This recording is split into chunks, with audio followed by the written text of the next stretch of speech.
Good morning, everyone. Thank you for your enthusiasm. When I was 9 years old, my family and I made our annual pilgrimage to the NSP Day and picnic at the amusement park in the Twin Cities called Valley Fair. Some of you, that name might be familiar because last time I was up here, it makes it think, I spent my time at Valley Fair all the time. I didn't, I promise. And I shared a story about when I was 12 that I overcame my fear of riding the corkscrew. Well, at 9 years old, I was still afraid of the corkscrew, okay? But my family and I went to the NSP Picnic Day at Valley Fair. Now, NSP stands for Northern States Power, which is the main power provider in the state of Minnesota. And you wonder, why were you at the NSP Picnic Day? Well, my grandpa spent most of his career working for NSP, and we had a pretty big family, and so to afford to go to Valley Fair, we kind of had to wait for NSP Picnic Day, because my grandpa was able to get discounted tickets.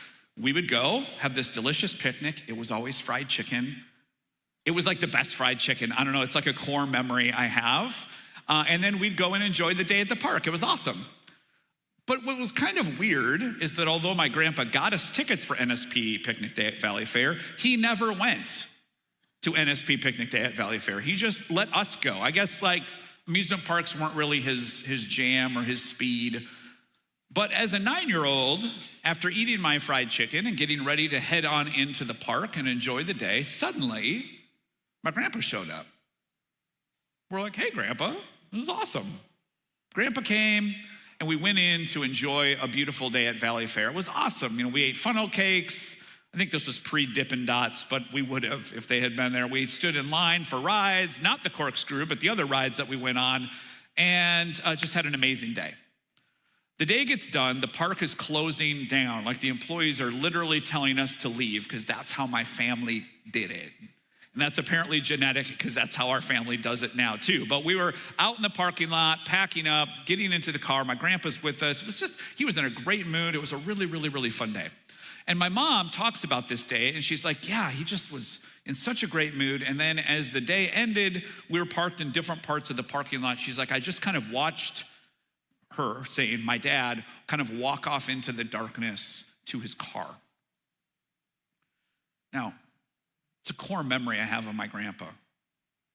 But what I didn't know, and what none of us knew that day, is that 2 weeks later, when my grandpa and grandma were at their cabin on a lake in Minnesota, in the morning, my grandma came down and found my grandpa had died. Massive heart attack, age 64. None of us in that moment knew that that would be the last living memory that we would have of our grandpa that day at the park. Now, I'm super glad I got that day. So glad I had that moment with him. But the question I ask myself is, if I had known that that was my last day with him, would I have treated that day different? And I think the answer is for sure. We wouldn't have talked about how the Twins were doing that year in baseball. We wouldn't have talked about why the funnel cake was overdone. We wouldn't have complained about the lines we were waiting in. In fact, we would have loved the lines because it would have given us more of a chance to talk about what really matters, to say words that we hoped we'd get to say in this last day that we had with my grandpa. I asked myself that question. Some of you have been there for last moments with people and you knew it was the last moment. Sitting in a hospital room with somebody as they died, and what did you talk about? You talked about things that matter, that are important, that are significant. I came across a company a handful of years ago called 4 Keeps. And what 4 Keeps is, they help people create end-of-life video messages that can be sent to their loved ones on important days that they're gonna miss. That could be birthdays, graduations, weddings. 4 Keeps understands that people want to share the most valuable words with the people that they value most in those last moments that they have with them. I'm guessing when people record videos with 4 Keeps, they don't spend lots of time talking about the latest sporting event. They don't record videos talking about the complaints that maybe they had at work. They don't talk about the most recent Netflix series that they were binging when they record a message with 4 Keeps, because people inherently understand that last moments carry weight, and you don't want to waste those moments. So the question I have for you this morning, before we get into it, is if you knew today was your last day, your last moments with the people that you loved, and you could record one message that they would get the opportunity to watch after you were gone, what would you say?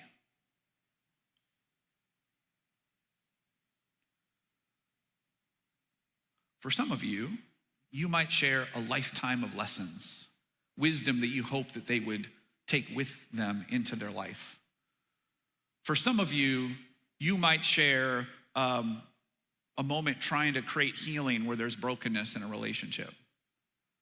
For some of you, you might share the gospel one more time with that person that you've been trying to get them to say yes to Jesus because they walked away from him years ago. The good news is, for most of us, hopefully, in this room, we don't have to have a final answer on that yet. But I just want you to pay attention to what bubbled up as we talked about this. That instinct that pulls you towards what really matters, what's really important, what's really weighty as you think about last words that you have to share with the people that you care about most. And as we get into Luke chapter 22 today, and if you want to turn to that, you can. That's where we're going to be, and that is exactly the type of moment that we're walking into. See, in Luke 22, Jesus is standing in the shadow of the cross. The cross is just a few hours away in this moment. Jesus knew that time was short with the people that he cared about most. And Luke 22 brings us into this final moment, these final moments that Jesus had with people who he had been living with for 3 years. Knowing the suffering is coming, knowing the cross is coming. And on the night before he goes to the cross, Jesus chooses his words carefully. The text shows us what Jesus wanted his followers to remember when nothing else mattered anymore. And if these words mattered to Jesus, they should matter to us too. Luke 22 is about a moment everything in the story has been moving towards, and the disciples didn't even realize that. Luke doesn't rush this moment. He slows it down, he layers it, he lets us understand the tension that was around this moment. Because before we ever get to a table, which is where we're headed, before we ever get to bread and a cup that Jesus will raise, before Jesus ever speaks words that we all know so well, Luke wants us to understand the weight of what is happening around Jesus in this moment. This moment, these last moments don't happen in a vacuum. They happen in the middle of pressure, in the middle of plotting, in the middle of betrayal, in the middle of spiritual darkness. And Luke frames it for us in verse 1 where it says, "Now the feast of unleavened bread drew near, which is called the Passover. And the chief priests," well, we'll get to that in a second. This detail matters, the feast of unleavened bread, this Passover celebration. Passover is the story of rescue. Passover was the story of God delivering his people from slavery. Jerusalem would have been filled on this Passover weekend. Full, loud, emotional, charged with memory of deliverance in the past and hope for deliverance that they hoped would come over the Roman Empire through the Messiah. But Luke immediately tells us that in and amongst this celebration, in and amongst this hope that the people around them would have been operating in, something was happening below the surface. And we see it right away in verse 2 where it says, "And the chief priests and the scribes were seeking how to put him to death, for they feared the people." So while the city prepares to celebrate deliverance, the religious leaders are quietly planning execution. Behind the songs, there is fear. Behind the rituals, there is a conspiracy. Behind the crowds, there is a resolve to eliminate this well-known and famous rabbi. And then Luke deepens the drama even more in verse 3 when he says, "Then Satan entered into Judas called Iscariot, who was of the number of the 12. This situation is no longer just about disagreements. It's no longer about political misunderstandings or theological differences. Luke wants us to understand that there is a spiritual battle happening around Jesus, one that the disciples were not even probably aware of. One of the 12. This isn't some fringe fanatic. This isn't some person that overheard Jesus say something and took it out of context and made assumptions about what Jesus was actually teaching. This is one of the 12. Has allowed Satan to work through him to conspire with the chief priests and the scribes to turn Jesus over to them. And verse 6 tells us the conclusion of this conversation he had with him when it says, so he consented and sought an opportunity to betray him to them in the absence of a crowd. Everything is in motion. The players are moving, the disciples are unaware, and the text makes it clear that Jesus is not unaware. Luke wants us to notice the contrast. While chaos is forming around Jesus, Jesus is calm. While betrayal is being planned, Jesus is purposeful. As death approaches, Jesus is intentional. And in verse 7 through 13, we see how intentional Jesus is. He sends Peter and John into the city to prepare for this moment. And he says, go, you'll find this man carrying a jug of water. Follow him to where he goes. And in that house, there will be an upper room perfectly prepared for us. Nothing is accidental this night. Nothing catches Jesus off guard. The night is not spiraling out of control. Jesus is not reacting to the events around him. He is actually stepping into them with clarity. All of this, the plotting, the betrayal, the planning, is building towards a moment around a table. And Luke tells us exactly when this moment arrives in verse 14 when it says, and when the hour came, he reclined at the table with his apostles with him. That phrase matters, when the hour came. This wasn't just at dinner time. This wasn't just when the Passover typically begins. If you look at the Greek here, the Greek communicates more like when the divinely appointed moment came. This wasn't just another meal. This wasn't just another conversation. This was the hour. And when the hour arrived, the noise around Jesus fades. The tension quiets. Jesus is seated at a table. The disciples are with him. And Luke wants us to understand something before Jesus ever lifts the bread or the cup. Jesus is fully aware of what's coming. He knows that suffering and betrayal and the cross are near. And knowing all that, this moment is where Jesus chooses to focus his attention. Not on self-preservation. He could have said, let's pack up and head out of here, guys. It's too tense. It's too dangerous. Let's flee so we can live to fight another day. Jesus doesn't focus on self-protection. He focuses on formation of his disciples. Luke 22 won't just show us what is going to happen to Jesus, although it does that. It is showing us what Jesus wants to give to his followers before everything falls apart around them. Because what Jesus is about to do at this table is not only about remembering his death, it's about helping to shape them to be the kind of people they will need to be during and after the cross. And that's where this moment at the table truly begins. So when Jesus finally speaks at the table, when he lifts his eyes and opens his mouth, these are not casual words. These are chosen words, last words, words spoken in the shadow of the cross. And Luke tells us exactly what Jesus says first in verse 15. And he said to them, I have earnestly desired to eat this Passover with you. When? Before I suffer.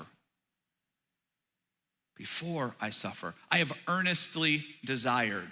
That word earnestly desired could also be translated deeply desired to eat this Passover meal with you before I suffer. It tells us that this moment has been sitting heavy on Jesus' heart. Jesus has been anticipating this moment and is deeply desired to have this moment with the people that he loves. He deepens the moment even more in the next verse, where it says, "For I tell you, I will not eat it until it is fulfilled in the kingdom of God." This isn't just a normal farewell. This is actually a hinge point in the story of redemption that he is about to communicate to his disciples. And in verse 19, he says words that we know so well. "And he took bread, and when he had given thanks, he broke it and gave it to them, saying, 'This is my body, which is given for you. Do this in remembrance of me.'"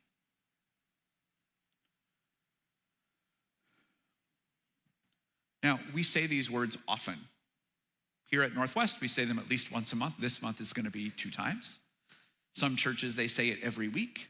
And sometimes when words become consistent, they can lose their power. They can lose their significance. We stop really thinking about what they mean. And I want you to notice something. When Jesus says, "Do this in remembrance of me," what does Jesus ask them to remember? Notice that Jesus doesn't say, "Remember my miracles.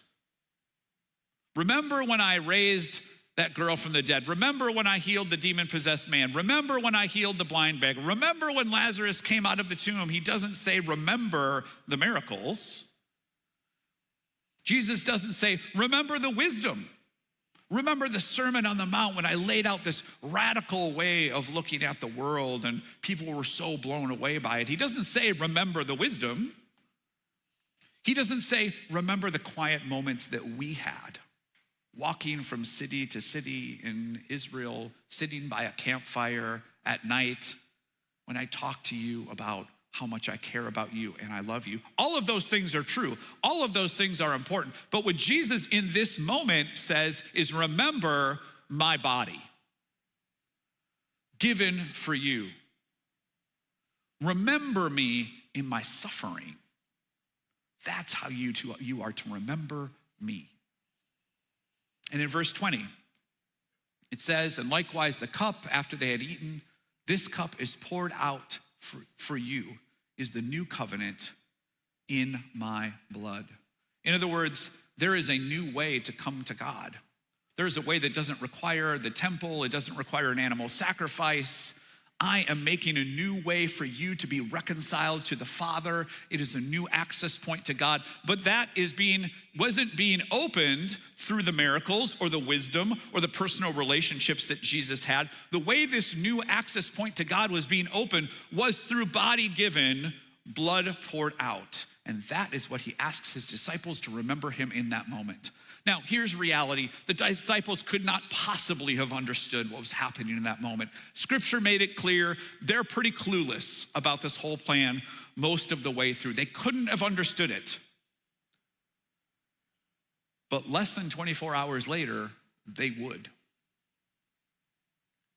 When they saw Jesus' body broken, when they saw Jesus' blood poured out, suddenly this moment, this night, this table would have come into sharp focus for them.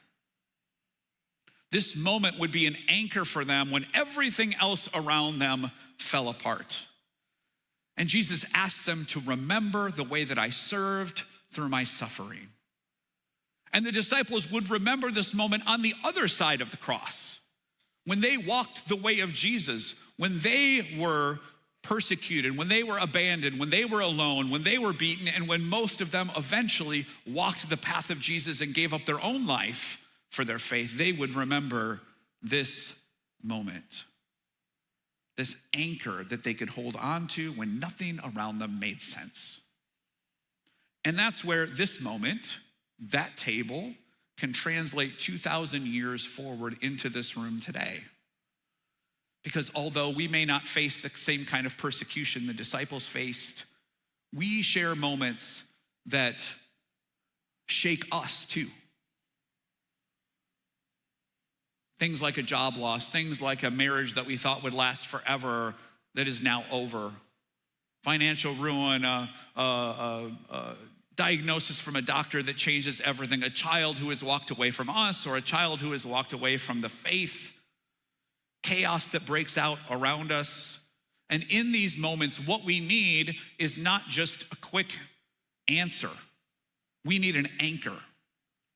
And what Jesus gave his disciples at that table is not an explanation for suffering, but a way to remain steady in it. One founded through Jesus' willingness to serve and suffer. So when Jesus says, do this in remembrance of me, he's not telling them just to recall information. He is inviting them and inviting us to locate our pain inside his love, demonstrated in his sacrifice, demonstrated in his service. As we think about that, Jesus' body given, Jesus' blood poured out, we can remember that suffering does not mean abandonment. We can remember that brokenness is not the end of the story. To remember that God himself has entered into suffering on our behalf. He served us first. That's why this table still matters today.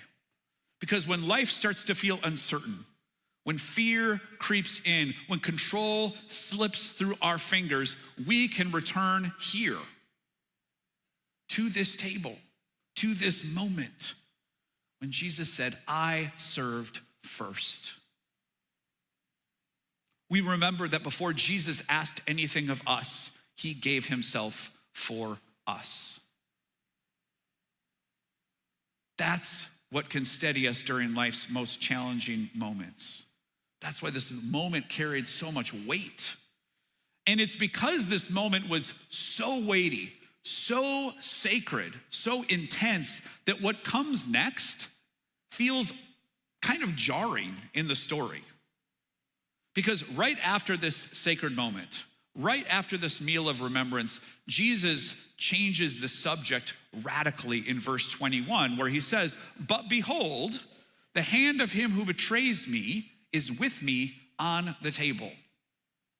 I mean, imagine being in this room after Jesus has just laid this out, and suddenly he's like, oh, by the way, one of you is gonna betray me. You could almost feel the air in the room change. This was supposed to be this tender, beautiful, sacred moment, and Jesus just dropped a hand grenade in the room. One of you is going to betray me. Luke tells us that the disciples began questioning one another, looking around the table, eyes darting, is it him? Is it him? It's not me, right? And in the middle of this paranoia, in this middle of this suspicion, something fascinating happens. If you think about the story, verse 24 tells us, a dispute also arose amongst them as to which of them was to be regarded as the greatest. From sacred to betrayal to greatness. This feels like a strange leap to me, but it actually reveals something deeply human. When fear enters the room, self-protection tends to follow. When trust is shaken, comparison creeps in. And when we feel threatened, we do the same thing. We compare, we posture, we grasp for control. Jesus' words in this moment didn't just expose a traitor, they actually exposed the disciples' heart. And in this moment, in this tension, Jesus speaks words that redefine everything. Jesus doesn't ignore this petty argument the disciples are having. Jesus doesn't shut it down in frustration, although that's probably what I would have done. Do you know what I just told you? Do you understand what I just said? Redemption, reconciliation through my suffering. Oh, and by the way, somebody's going to betray me. Jesus doesn't shut it down. Instead, he speaks directly into it as though Jesus might have known that this was going to come up. And Jesus says in verse 25, the kings of the Gentiles exercise lordship over them, and those in authority over them are called benefactors. Jesus names the system they live in. Jesus names the way the world works around them. In their world, power flows downward. Those in the top are served by those underneath. Greatness is measured by control and visibility and authority. Leaders take, others give. Jesus is saying, this is how the world around you works. And everyone at that table would have known exactly what he meant. These were people that lived under emperors. They lived under rulers who used power to protect themselves. They lived in a world where greatness meant being untouchable. Jesus names this system clearly, and then he draws this clear line when he says in verse 26, but not so with you. I'm giving my body. I'm giving my blood. This is the way the world tells you to be great. Not so with you. This sentence is short, but it's seismic. Jesus is not offering a tweak on leadership advice. He's not trying to explain to the disciples how to be a nicer ruler. He is defining a completely way of life. He is saying, my kingdom operates by different rules than the world's kingdom. And then he gives them these two radical reversals. In verse 26, he says, rather, let the greatest among you become as the youngest. Now, we might not think much of that. You guys can speak to this maybe as well as I can, but I think in a lot of families, we would say that the baby in the family gets everything. Is that kind of true in your own family? Okay. Back then, not true. The youngest had no status, no authority, no inheritance, no voice. Jesus isn't praising youth in this statement. He's redefining greatness as a willingness to accept and take low status. He then gives us another juxtaposition, and the leader, in verse 26, as one who serves. In other words, leadership in my kingdom is not about being served. It's about responsibility for others. Jesus isn't telling his disciples, don't be a leader, but he does redefine what leadership looks like in his system. And then Jesus closes out the teaching doing something crucial. He doesn't leave it abstract. He uses himself as the ultimate illustration. In verse 27, for who is greater, the one who reclines at the table or the one who serves? Is it not the one who reclines? Everyone in the room would have agreed with that. The one reclining, the one being served is greater. The one being served has status. But then Jesus finishes the teaching at the end of the verse and says, but I am among you as one who serves. It's the heart of this moment. It's the heart of this passage and the lesson. Jesus looks around the table and says, I am the greatest one here, yet I am the one who is serving. This isn't theoretical for Jesus. This isn't some symbolic teaching. Jesus is sitting there knowing that the cross is coming. The nails are coming. Suffering is coming. Death is coming. And yet he can still say in that moment, cross, nails, death. This is what greatness in the kingdom of God looks like. Not control, not position, not self-preservation, service. The order in which Jesus teaches this matters. Jesus does not teach this lesson before talking about service. He teaches this lesson after. Because greatness in the kingdom cannot be separated from sacrifice. Greatness in the kingdom cannot be separated from sacrifice. Jesus is not calling his disciples to impressive leadership. He is calling his disciples to cruciform leadership. In other words, a life shaped by the cross. That's why this moment matters.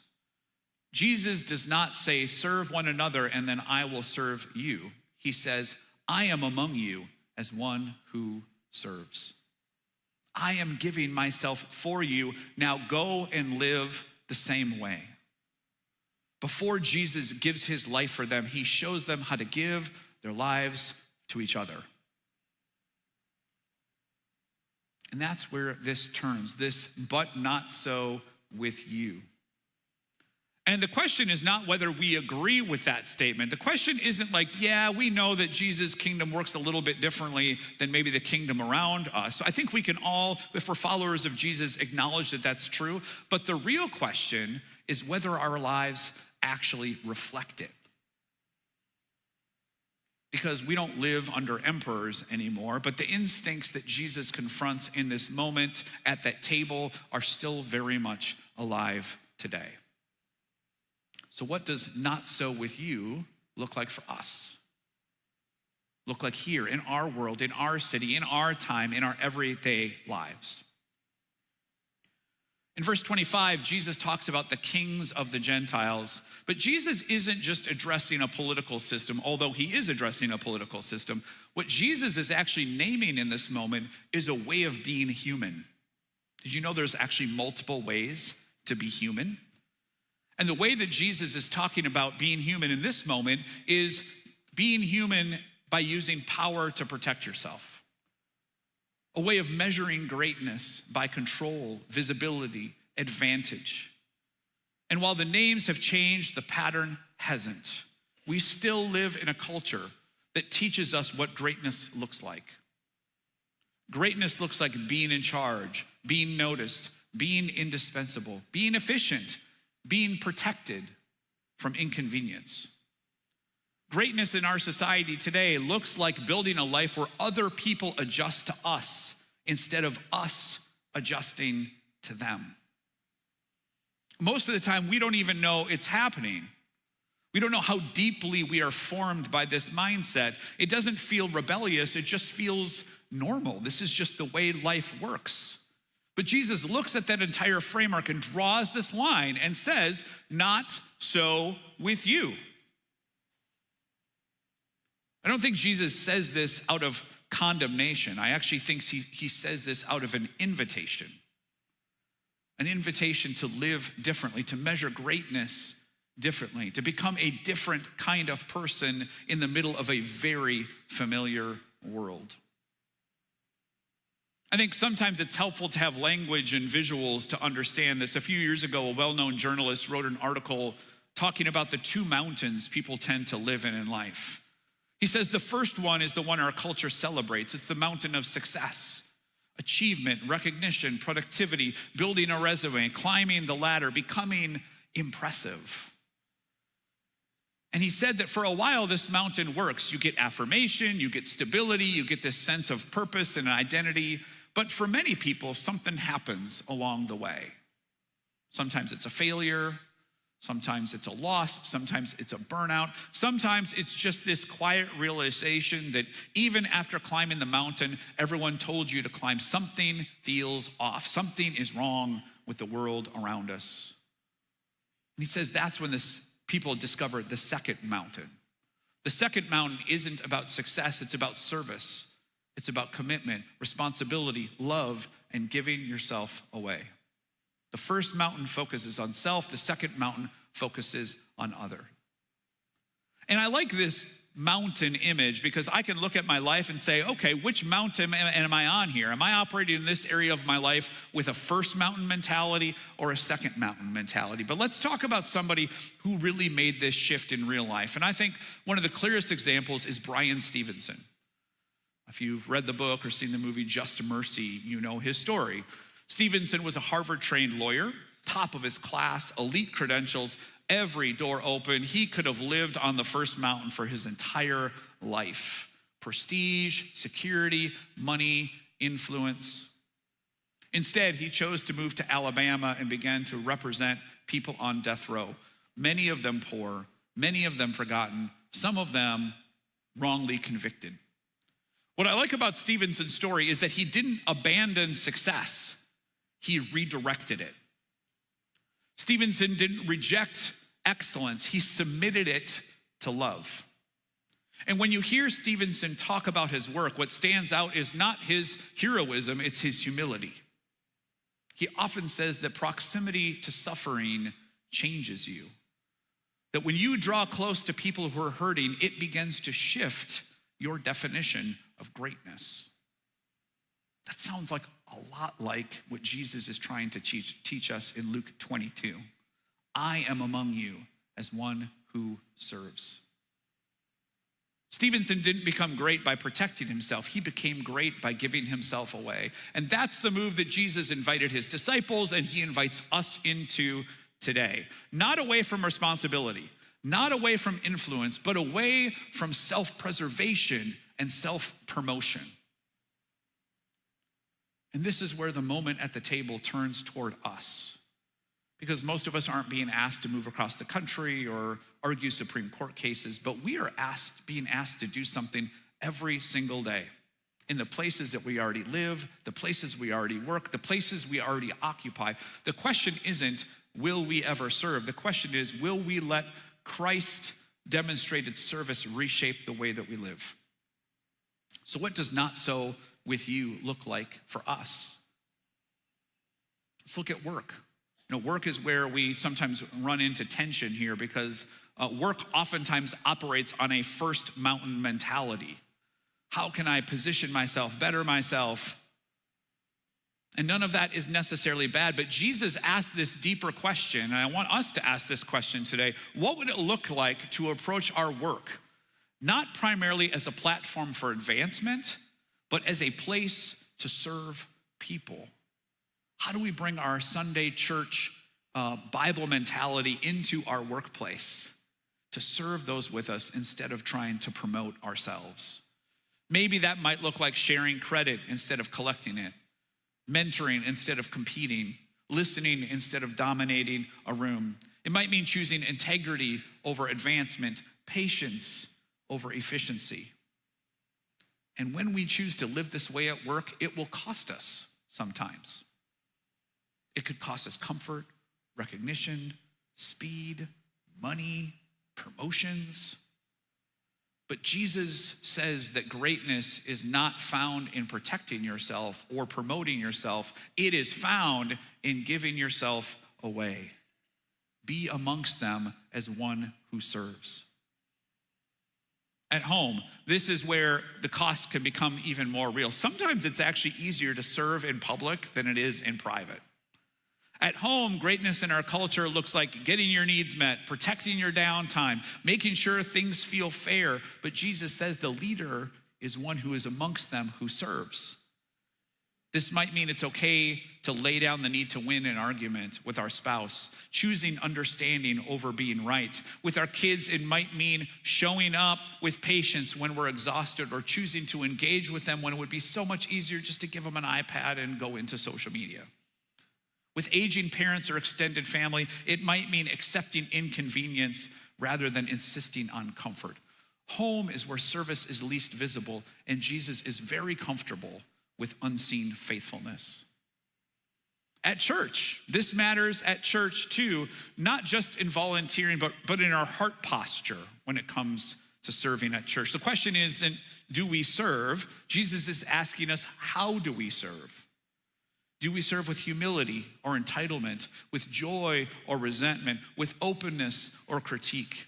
Sometimes not so with you means stepping up. Sometimes it might mean stepping back. Sometimes it means choosing unity over preference, grace over critique, people over programs, truth over opinions, which can feel like loss sometimes. But Jesus says it's not. So we have to look at all these areas of our life, maybe our work, our family, the ways we operate at church and to build God's kingdom. And we have to understand an important truth that Jesus demonstrated for us at that table that night. Service always involves a kind of death. Service always involves a kind of death, because to serve another person, it means you have to say no to yourself. It means letting go of control, releasing comfort while surrendering status, which is why Jesus taught this lesson in the shadow of the cross, when he would demonstrate the ultimate act of service and sacrifice.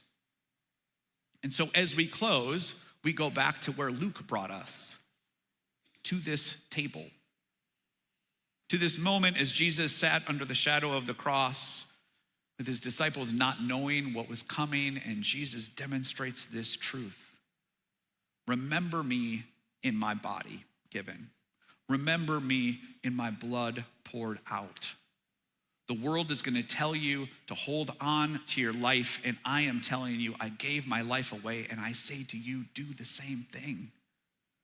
And we know this moment was impactful because these disciples who were arguing about who is greatest on the other side of the cross, they gave their life away.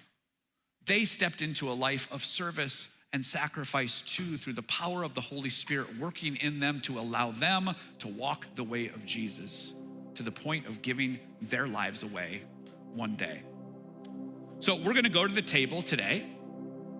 And whenever we do that, we always encourage people, as we're passing out the bread and the cup, reflect. Reflect on what Jesus has done for you. Reflect on what that has meant for you. Take your sin to the Lord so you can go to the communion table clean. We talk, and I want you to do that. But I want to add another layer to it today. I want you to do that, and then I want you to ask the Lord, Lord, how are you calling me to follow your example, to step into service for another? Where are you calling me to say no to myself and yes to the people around me, the way that you did for us, the way that you communicated at that communion table, and the way that you demonstrated just a few hours later on the cross? Let's take a moment to reflect and meditate on how God is calling us to respond to his message at that table as our team comes forward to bring you your bread and your cup.